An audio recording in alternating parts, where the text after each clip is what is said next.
Hello, so this is my Literacy Beliefs project for developmental literacy by myself, Jessica Stick. So how does a child learn to read and to write? So each child is so different and learns very differently. I've seen this with my preschoolers, how different each child is, and they really even depend on the day and their motivation. But learning to read or write will vary with each child, but the basis of both of those is for letter recognition. And from an article I read on NEA, it says recognizing alphabet letters is one of the single strongest predictors of reading success for young children entering school.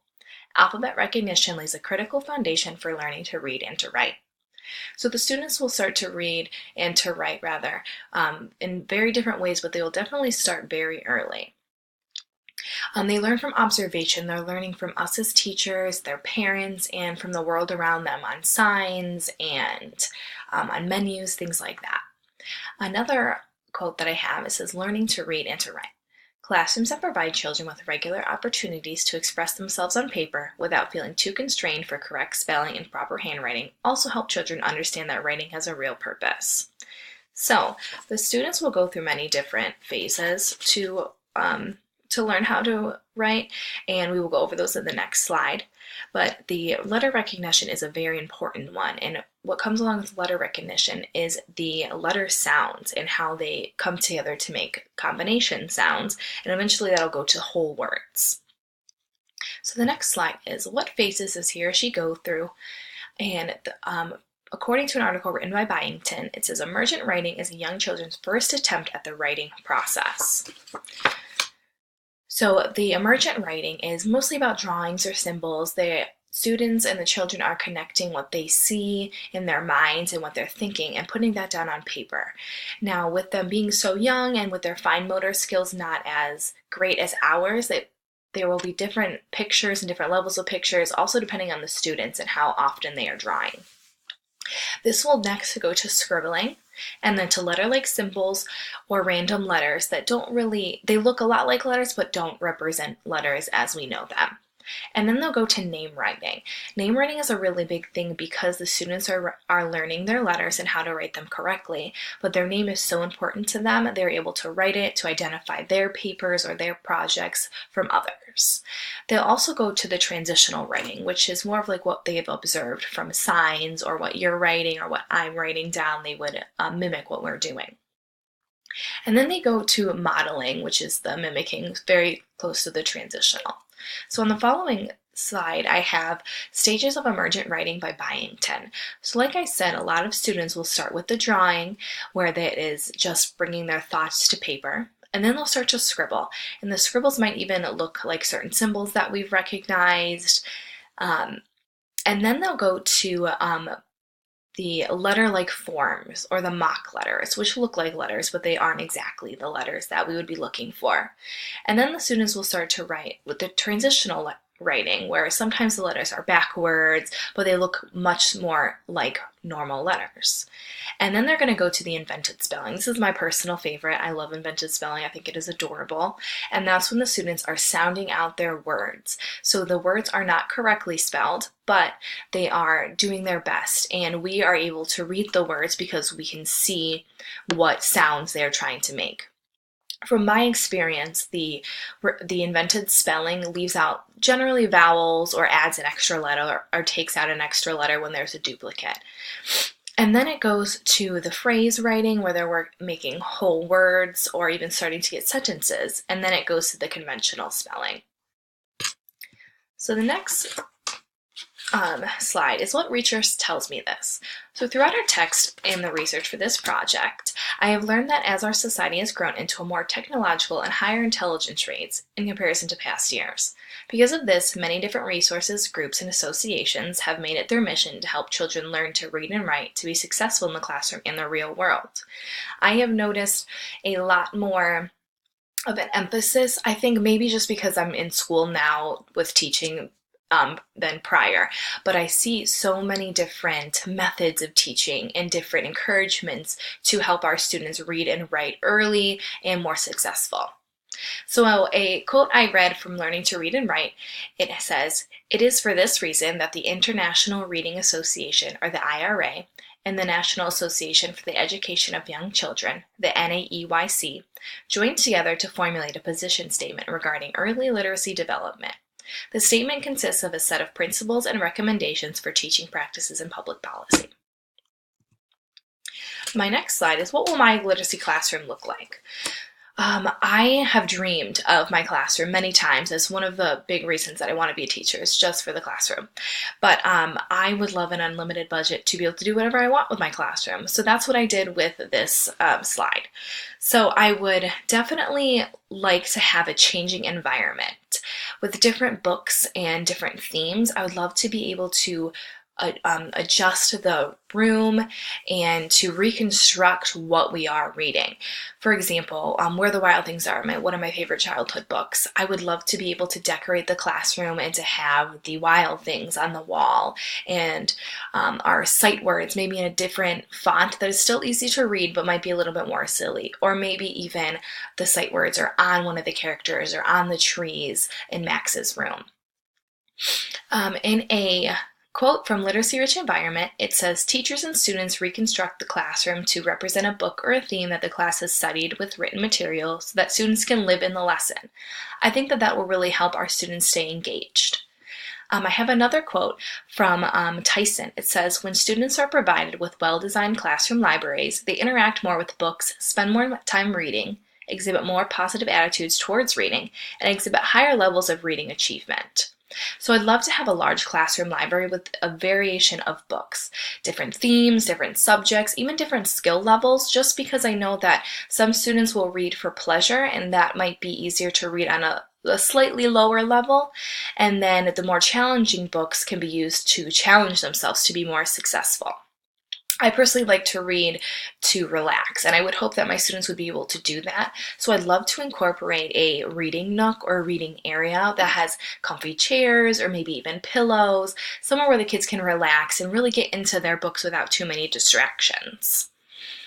I would also like to encourage my students and to increase confidence. So I'd love to have a place where I can display their work, their writing, and their pictures so that their peers can see and give them compliments as well.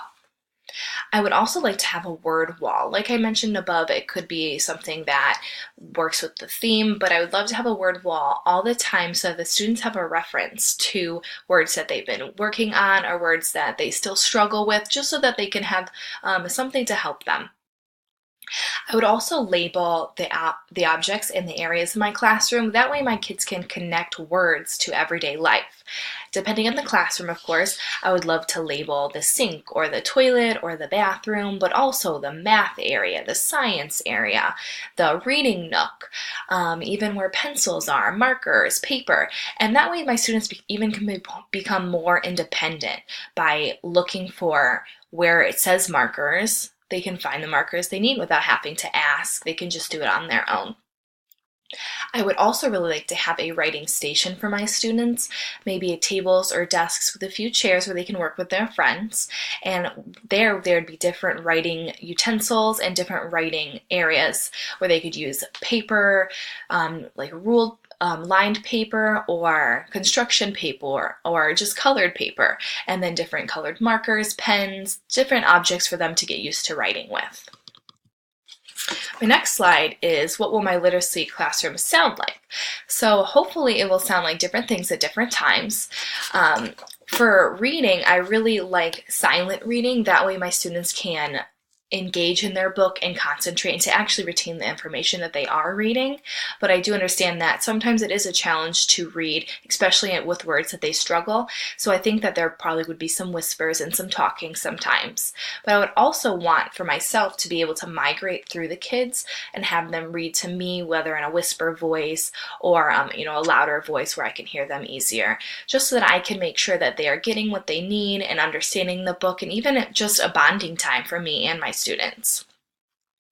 I will also like to do during writing time, obviously we would hear them writing and maybe even talking, and I would love to do books and games to work on letter recognition, the sound recognition, writing, so hopefully my kids would be having fun and laughing or talking, so that would probably be louder. I also really like the resource of using online books or books on tape or CD, whatever we are able to get our hands on, so the students can listen to the story and engage, and they might be able to follow along in the book if we have the copy of it.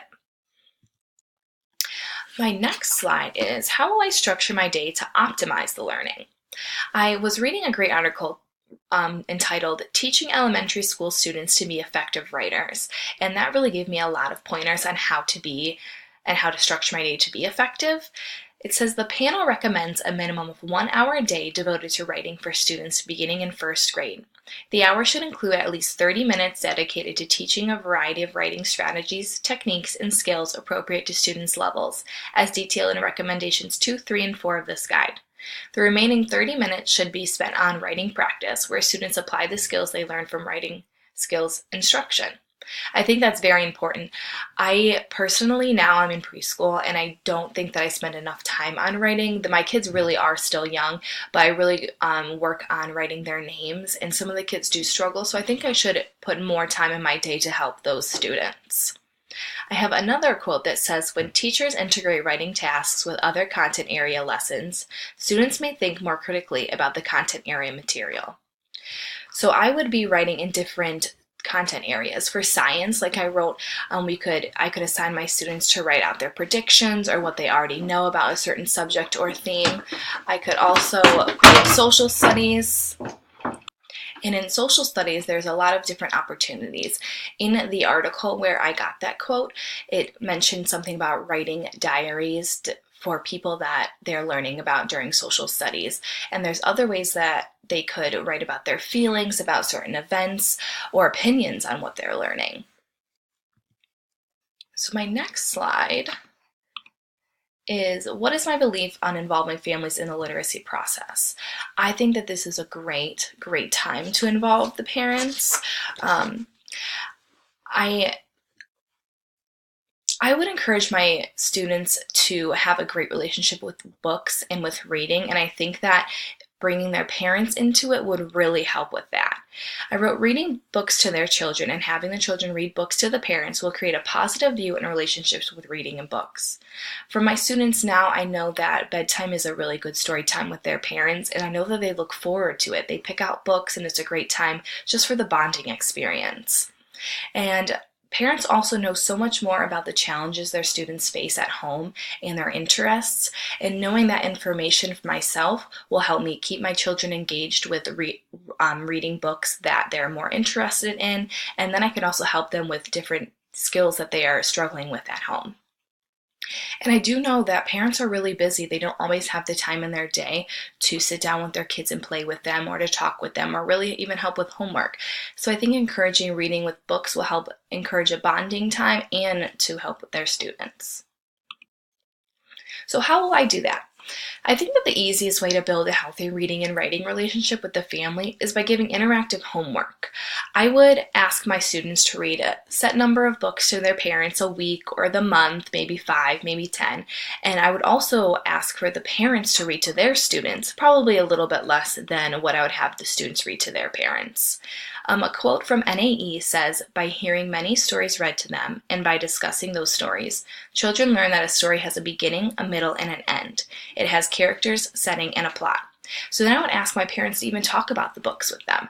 They could talk about the characters or how they relate to the characters or their setting, how they relate to the setting. I like to encourage my students to try to find something in their book that relates to their life so they can remember it easier and relate easier to the characters. You know, some parents might not even realize how important these skills really are and building on them. So I'd also like to have a handout to be taken at home, maybe at an open house that can be going over or for conferences. And on that handout, I would talk about why these skills are so important. I would also give them tips at home on how to incorporate these skills. I would encourage labels at home like we would do in the classroom, where they could label where the sink is or the counter is or the cabinets are. That way they know everything and they can relate it to their own things. I would also ask them to point out letters when they're out and about. The kids are out at the grocery store or out to eat, where they're looking at menus, and you can talk about the letters that are there or the letter sounds that are there. Or even making a schedule or a calendar for the students to be visible and to even be reached so that they can look at things ahead and see things that are affecting them as far as like